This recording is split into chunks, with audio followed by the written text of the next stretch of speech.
If you're looking for a high-quality timepiece and have a budget of up to $10,000, you're in an excellent position to get some of the finest watches available in 2025. Whether you prefer a luxury dress watch, a rugged dive watch, or a sophisticated chronograph, this price range offers an incredible variety of.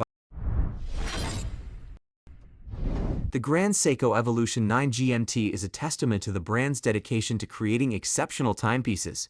Since its establishment in 1960, Grand Seiko has continuously strived for excellence, earning a reputation for producing watches that embody the artistry of Japanese horology. As far as details, the case comes in at 41 mm in diameter and 13.9 mm in thickness. The Evolution 9 GMT now features crown guards that sweep smoothly from the lugs. In essence, the case retains the design language from the Evolution 9 dress pieces, but now provides some utility for more active pursuits. Water resistance of 100 meters and a sapphire crystal help support that utility. As far as other hints that these GMT watches are part of the Evolution 9 family, take notice of the bold applied indices. They're similar in shape, if not a tad beefier than those found on the dressier pieces.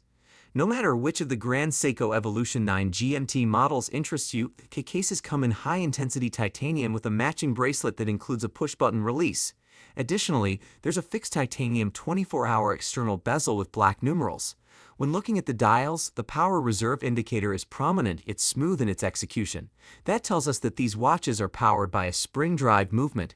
They utilize the 9R66, which has 72 hours of power. Fans of real GMTs will like that the hour hand can be adjusted in jump fashion via the crown. A date window sits at 3 o'clock, and critics can rejoice that the date wheel is colored to match the dial. In conclusion, the Grand Seiko Evolution 9 GMT stands as a shining example of Japanese watchmaking mastery. The Glassbox successfully combines the old and new. The watch manages to evoke the original while still looking like a modern watch rather than a remake. The raised tactometer scale and domed crystal serve to give the watch a visual depth that vintage originals lack. That said, essential elements from the vintage original have been ported over to the new design, like the typography on the tachymeter scale and applied markers, for instance. Importantly, the Glassbox is smaller than most other comparable Carrera models, with a case that's just 39 mm in diameter. The size suits the vintage-inspired design, although the watch still remains noticeably thick as a result of the movement. The Glassbox is powered by the CALIBRE TAG Heuer 20, an in-house movement developed by Carol Forestier-Casapi, the head of movement development at TAG Heuer. It's essentially a new and improved version of the Heuer 02, the brand's long-standing chronograph movement. Amongst the upgrades is bidirectional winding. The TAG Heuer 20 movement is a modern caliber that boasts both a column wheel and vertical clutch, while its power reserve is a generous 80 hours. In its price segment, the TAG Heuer 20 is certainly a capable movement, although it is plainly industrial when seen through the open back. The Carrera chronograph Glassbox embodies the spirit of the original Carrera from 1963, but presents it in a modernized, appealing package. The Rolex Submariner was originally developed as a purpose-built professional diver's watch, intended to cater specifically to the scuba diving community. When it hit the market in 1953, the Submariner was the first wristwatch in the world capable of offering users a water resistance rating of up to 100 meters. Even though the Rolex Submariner is a tool watch at heart, Rolex knows it is a luxury item today, so there are little things here and there meant for looks more than for function. A good example is the sapphire crystal. Rolex applies a coat of AR on the bottom of the crystal, but not on the top. This allows for the top of the crystal to be reflective and sort of makes it more shiny to onlookers. This is arguably a design decision by Rolex to make their product stand out more. It works too. The Rolex Submariner case has changed very little over the years, but each improvement is welcome. The current size of the Rolex Submariner is 40 mm wide, but it wears large for that size. This is because of the lug structure. I would say that the piece wears closer to a 42 mm wide watch.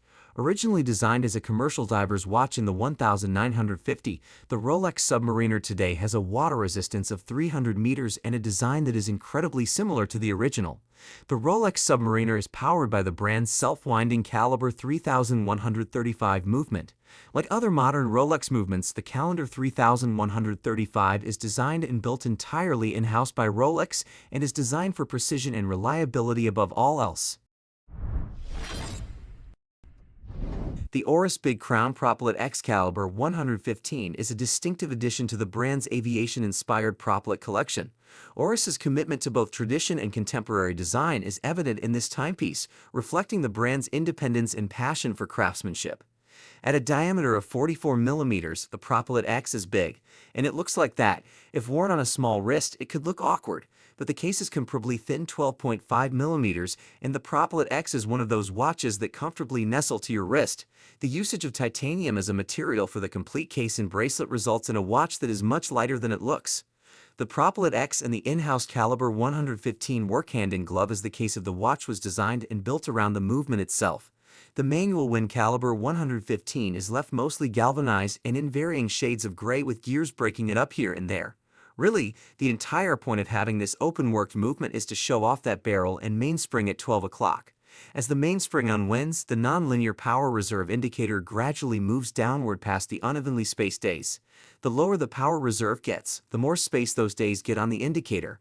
It's neat to consider that the rate of speed of the power reserve hand changes. Though the Calibre 115 has a 10-day power reserve, it can run for up to a couple of days beyond that number, albeit with notably compromised accuracy. In conclusion, the ORIS Big Crown PROPILOT X Calibre 115 is a testament to ORIS's ability to blend aviation-inspired design with cutting-edge watchmaking technology. The latest generation of the El Primero family of movements is the Calibre 3600 seen in this watch. A few changes to the El Primero movement design have granted Zenith access to an entirely new range of timing options. For the Calibre 3600, Zenith changed which wheels drive the movement and the chronograph. Now, the chronograph is being driven directly by the escape wheel when running, and with the balance wheel oscillating at 5 Hz rather than the usual 4, an innovative set of gearing ratios allows the Chronomaster Sport to measure 1/10 of a second without the need for a second balance wheel and escapement assembly. Let's move on to the other half of this watch's contentious part, the case and the bracelet. The case measures 41 meters in diameter and 13.6 millimeters in thickness.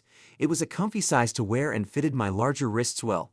I think this watch will fit both smaller and larger wrists as mine meant relative ease. Even though the pushers stick out a little far, it's nothing to be concerned about. The case has had nearly every surface polished. Sometimes this doesn't work on a watch, and it makes it seem a little too conspicuous, but I think the black ceramic bezel is enough to break it up. Also, the lugs tops are brushed like the bracelet's external links, which works nicely. In conclusion, the Zenith El Primero Chronomaster is a masterpiece that encapsulates the brand's heritage and innovation.